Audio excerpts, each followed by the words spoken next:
about to celebrate Purim. It's Thursday, the 14th of Adar. We're commemorating and celebrating a miracle that initially, due to the decree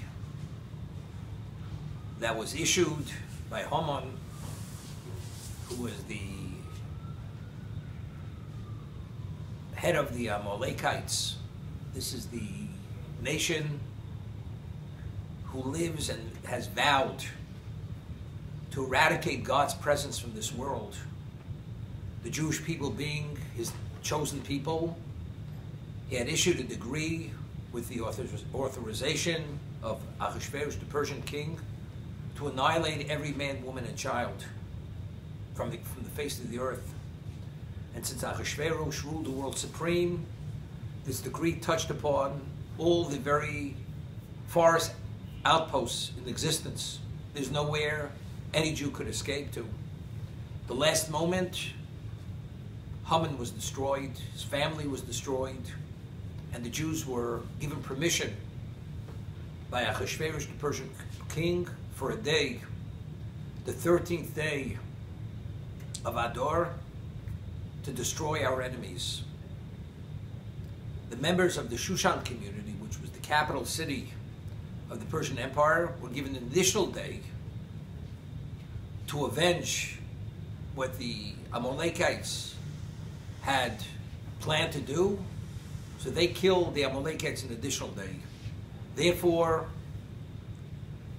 open cities which do not resemble Shushan, which is a walled city, celebrate Purim on the 14th because they already had respite on the 14th.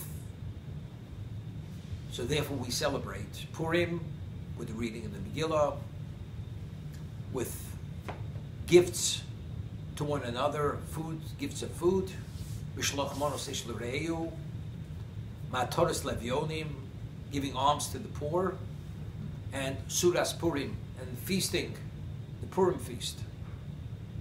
This is on the 14th. If a person is a member of a community which has a walled city from the time of Joshua, who had brought the Jews into Canaan to conquer Canaan, to become Eretz Yisrael, they celebrate on the 15th, because the walled cities, which have a similar profile to Shushan, which was a walled city, on the 14th they were still engaged in destroying the enemy, so they were only able to celebrate on the 14th. And this is all recorded, the whole narrative from the beginning to the end, how it unfolded, how it evolved, is recorded in Megillah Esther, in the scroll of Esther, which was authored by Mordechai and Esther, who was the queen, who was the Persian queen, who was the Jewess, which until the very end, it was not known what her nationality was, and it was the ultimate secret. And only as a result of keeping this as a secret were they able to topple and bring about the destruction of Haman, and to merit that the decree of annihilation of every man, woman, and child should be overturned. There is an obvious question which is asked. Megillah Esther, the scroll of Esther, is one of the scriptures. Every scripture, as every one of the prophets, contained the name of God. In the Megillah of Esther, the name of Hashem, of God, is not mentioned. But if it's part of the scripture, why isn't it mentioned? As every other scripture, God's name is present.